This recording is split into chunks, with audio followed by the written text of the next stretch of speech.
আসসালামু আলাইকুম। সংবাদে আপনাদের সবাইকে স্বাগত জানাচ্ছি। আমি ফিরোজ তোহা। শুরুতেই সংবাদ শিরোনাম। বাংলাদেশের সর্বশেষ গুরুত্বপূর্ণ আপডেট সংবাদে আপনাকে স্বাগত। শুরুতেই সংবাদ শিরোনাম, পরে বিস্তারিত। শুরুতেই জানিয়ে দিব, কলকাতার ইকো পার্কে চ্যানেল 24-এর ক্যামেরায় ধরা পড়লেন আসাদুজ্জামান কামাল সহ আরও যারা। কলকাতার ইকো পার্কে চ্যানেল 24-এর ক্যামেরায় ধরা পড়েছেন সাবেক স্বরাষ্ট্রমন্ত্রী আসাদুজ্জামান খান কামাল, অসীম কুমার উকিল, অপু উকিল এবং হাজী সেলিমের এক ছেলে সহ আরও বেশ কয়েকজন। এ বিষয়ে গুরুত্বপূর্ণ সংবাদ জানাবো, বন্ধুরা সঙ্গেই থাকুন। এরপর জানিয়ে দিব, প্রধান উপদেষ্টার সঙ্গে সেনাপ্রধানের সাক্ষাৎ। অন্তর্বর্তীকালীন সরকারের প্রধান উপদেষ্টা অধ্যাপক ডক্টর মোহাম্মদ ইউনূসের সঙ্গে সৌজন্য সাক্ষাৎ করেছেন সেনাবাহিনী প্রধান জেনারেল ওয়াকারুজ্জামান। এদিকে বেক্সিমকোর শেয়ার কারসাজি, 428 কোটি টাকা জরিমানা। Bangladesh export import company limited Beximco share কারসাজির অভিযোগে 9 ব্যক্তি এবং প্রতিষ্ঠানকে 428 কোটি 52 লক্ষ টাকা জরিমানা করা হয়েছে। জানিয়ে দিব, সেপ্টেম্বরে রেমিটেন্স এসেছে 28,856 কোটি টাকা। প্রবাসী আয় বা রেমিটেন্স আগস্টের ধারাবাহিকতা রয়েছে চলতি মাস সদ্যবিদায়ী সেপ্টেম্বরেও। সেপ্টেম্বরে পুরো সময়ে 240 কোটি 48 লক্ষ ডলার বা $2.40 বিলিয়ন পাঠিয়েছে বিভিন্ন দেশ থেকে বসবাসরত বাংলাদেশিরা।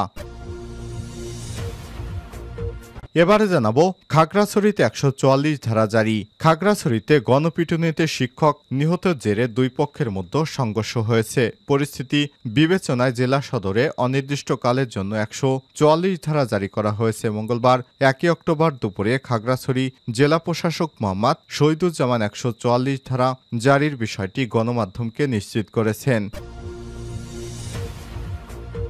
এবং সর্বশেষ জানিয়ে দিব, ইসরায়েলি স্থল বাহিনীর উপর রকেট নিক্ষেপ। দখলদার ইসরায়েলি বাহিনী লেবাননে স্থল হামলা শুরু করেছে।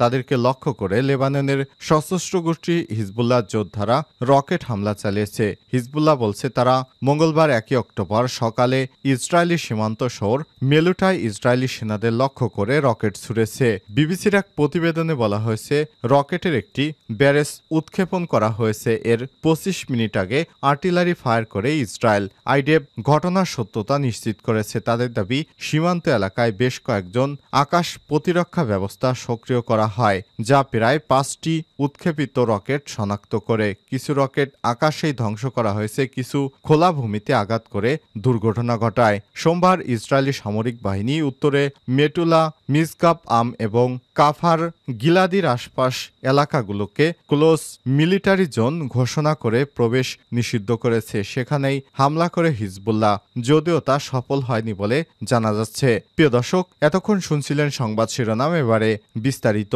তবে তার আগে বন্ধুরা, অনুরোধ থাকবে সংবাদটিতে একটি লাইক দিন। এই চ্যানেলে আপনি নতুন হয়ে থাকলে আমাদের সংবাদটি দেখতে দেখতে চ্যানেলটি সাবস্ক্রাইব করে রাখুন। কমেন্ট করে আপনার মূল্যবান মতামত জানিয়ে দিন বন্ধুরা, আপনি বিশ্বের কোন দেশ থেকে বা বাংলাদেশের কোন স্থান থেকে আমাদের সংবাদটি দেখছেন এবং শুনছেন। এবারে বিস্তারিত। কলকাতার ইকো পার্কে চ্যানেল 24-এর ক্যামেরায় ধরা পড়লেন আসাদুজ্জামান কামাল সহ আরও যারা। কলকাতার ইকো পার্কে চ্যানেল 24-এর ক্যামেরায় ধরা পড়েছেন সাবেক স্বরাষ্ট্রমন্ত্রী আসাদুজ্জামান খান কামাল, অসীম কুমার উকিল, অপু উকিল এবং হাজী সেলিমের এক ছেলে সহ আরও বেশ কয়েকজন। শনিবার 28 সেপ্টেম্বর সন্ধ্যা 7:30টার দিকে কলকাতার ইকো পার্কে বসে আড্ডা দিচ্ছিলেন আওয়ামী লীগ সরকারের সবচেয়ে প্রভাবশালী মন্ত্রী আসাদুজ্জামান খান কামাল। মুখে স্রেত শুভ্র সাদা দাড়ি, দূর থেকে দেখে চেনার উপায় নেই। 5 আগস্টের আগে তারই নির্দেশে সারা দেশে ছাত্র জনতার উপর নির্বিচারে গুলি চলে। ইকো পার্কে রাতে সাধারণ কলকাতার স্থানীয়রা আড্ডা দেওয়ার সুযোগ পান, সাথে থাকে ডিনারেরও ব্যবস্থা।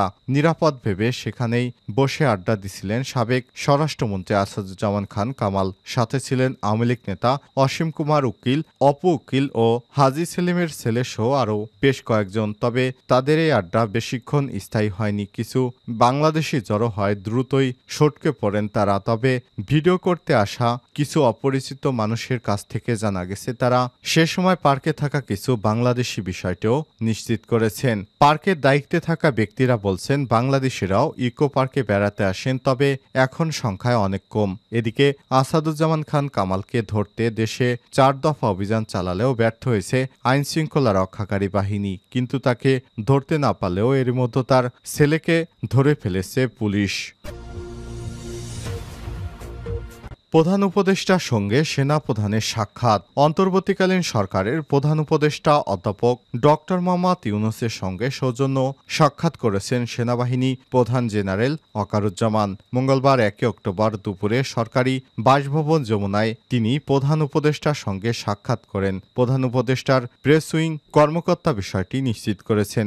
বলা হয়েছে, সেনাবাহিনী প্রধান অধ্যাপক ডক্টর মোহাম্মদ ইউনূসের সঙ্গে তার কার্যালয়ের সৌজন্য সাক্ষাৎ করেছেন। এর আগে আজ সকালে ডক্টর ইউনূসের সঙ্গে সাক্ষাৎ করেছেন ফিলিস্তিনের রাষ্ট্রদূত ইউসুফ রামাদান। উল্লেখ্য, 22 সেপ্টেম্বর সেনাবাহিনী প্রধান জেনারেল ওয়াকারুজ্জামান প্রধান উপদেষ্টা অধ্যাপক মোহাম্মদ ইউনূসের সঙ্গে সাক্ষাৎ করেছিলেন। সম্প্রতি জাতিসংঘের সাধারণ পরিষদ অধিবেশনে যোগদান করেন প্রফেসর। সেখানে বাংলা ভাষায় ভাষণ দেন প্রধান উপদেষ্টা। অধিবেশনের ফাঁকে মার্কিন সংবাদ মাধ্যম এনপিআরকে সাক্ষাৎকার দেন তিনি। এনপিআরের সাক্ষাৎকারে ডক্টর ইউনূসের কাছে জানতে চাওয়া হয় যে সেনাবাহিনী বলছে অন্তর্বর্তীকালীন সরকারের মেয়াদ 18 মাস। অন্যদিকে বিরোধী দলগুলো নভেম্বরে নির্বাচনের দাবি করে আসছে। এমন পরিস্থিতিতে আপনার জন্য 18 মাস সময় পর্যাপ্ত কিনা এমন প্রশ্নের জবাবে তিনি বলেছেন, মানুষ এই সংখ্যাগুলো ছুঁড়ে ফেলে দিচ্ছে। যত মাস বা বছর প্রয়োজন জনগণ দিতে প্রস্তুত রয়েছে। কেউ কেউ আবার বলছে যে এটি দ্রুত সময় করা উচিত, কারণ আপনি যদি দীর্ঘায়িত করেন তাহলে আপনি অজনপ্রিয় হবেন এবং সবকিছু এলোমেলো হয়ে যেতে পারে। আবার কেউ কেউ বলছে, না, আপনাকে সংস্কার শেষ করতে হবে, সুতরাং আপনি এই দীর্ঘ সময় ধরে থাকুন। সাধারণ আমরা সবকিছু ঠিক করে বাংলাদেশকে 2.0 যেতে চাই না, তাই এ নিয়ে বিতর্ক চলছে। সবাই বলছে ডক্টর মোহাম্মদ ইউনূসকে নিয়েই তারপর আমরা নতুন স্বাধীনতা ঘোষণা করতে চাই। বেক্সিমকোর শেয়ার কারসাজি, 428 কোটি টাকা জরিমানা। Bangladesh export import company limited Beximco share কারসাজির অভিযোগে 9 ব্যক্তি ও প্রতিষ্ঠানকে 428 কোটি 52 লক্ষ টাকা জরিমানা করা হয়েছে। মঙ্গলবার 1 অক্টোবর পুঁজিবাজার নিয়ন্ত্রক সংস্থা Bangladesh securities and exchange commission বিএসইসির 924তম কমিশন সভায় এসব ব্যক্তি ও প্রতিষ্ঠানকে জরিমানা করা হয়। সংবাদ বিজ্ঞপ্তি দিয়ে বিষয়টি নিশ্চিত করেছেন বিএসইসির পরিচালক ও মুখপাত্র ফারহানা ফারুকী।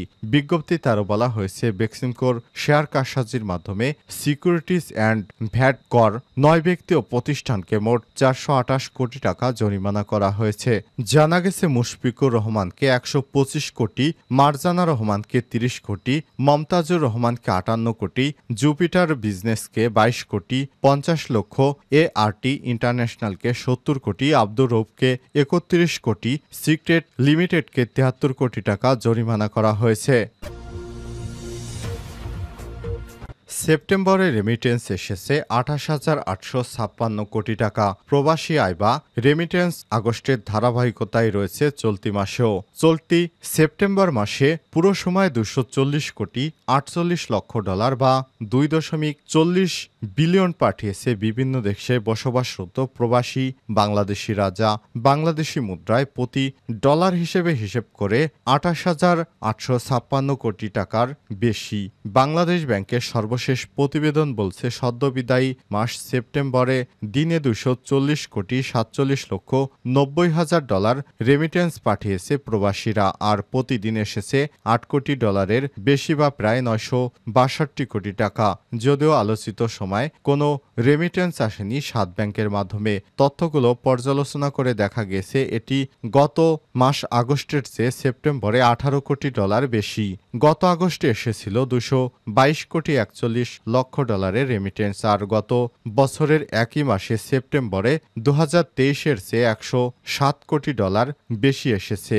গত বছরের সেপ্টেম্বরে এসেছিল 133 কোটি 43 লাখ ডলার রেমিটেন্স। আলোচিত সময়ে রাষ্ট্রায়ত্ত ব্যাংকগুলোর মাধ্যমে 53 কোটি 82 লক্ষ 50 হাজার ডলার, বিশেষায়িত একটি ব্যাংকের মাধ্যমে 10 কোটি 99 লাখ 80 হাজার মার্কিন ডলার, বেসরকারি ব্যাংকগুলোর মাধ্যমে এসেছে 165 কোটি ডলার এবং বিদেশি ব্যাংকগুলোর মাধ্যমে এসেছে 62 লক্ষ 10 হাজার মার্কিন ডলারের রেমিটেন্স। মাসের পুরো সময়ে 2.47 বিলিয়ন ডলার ছাড়িয়ে গেছে রেমিটেন্সের পরিমাণ। এখন বৈধ পথে রেমিটেন্স আসার পেছনে ব্যাংকগুলোর সচেতনতা কাজ করছে, আবার বৈধ পথে ডলারের দর বৃদ্ধিতে হুন্ডি থেকে মুখ ঘুরিয়ে নিচ্ছে বিভিন্ন দেশে বসবাসরত প্রবাসী বাংলাদেশিরা, আর এতেই বাড়ছে রেমিটেন্স আসার পরিমাণ।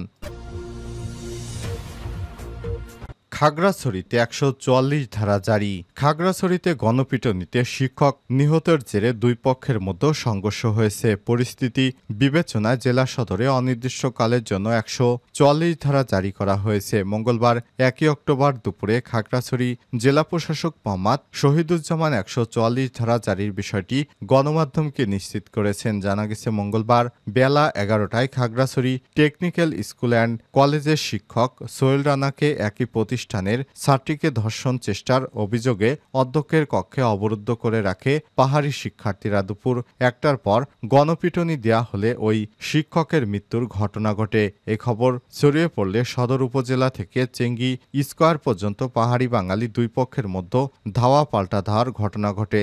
দুর্বৃত্তরা এ সময় মোটরসাইকেলে আগুন ধরে দেওয়ার পাশাপাশি স্থাপনায় ভাঙচুর চালায়। এই ঘটনায় এখন পর্যন্ত পুলিশ সহ 5 জন আহতের খবর পাওয়া গেছে। পরিস্থিতি নিয়ন্ত্রণে জেলা সদরে অনির্দিষ্টকালের জন্য 144 ধারা জারি করা হয়েছে। নিহত সোহেল রানার বিরুদ্ধে এর আগেও ছাত্রীকে ধর্ষণের অভিযোগে মামলা হয়। মামলা থেকে অব্যাহতি পাওয়ার পর তিনি আবার চাকুরিতে ফেরত আসলে পাহাড়ি শিক্ষার্থীরা এর বিরোধিতা শুরু করে।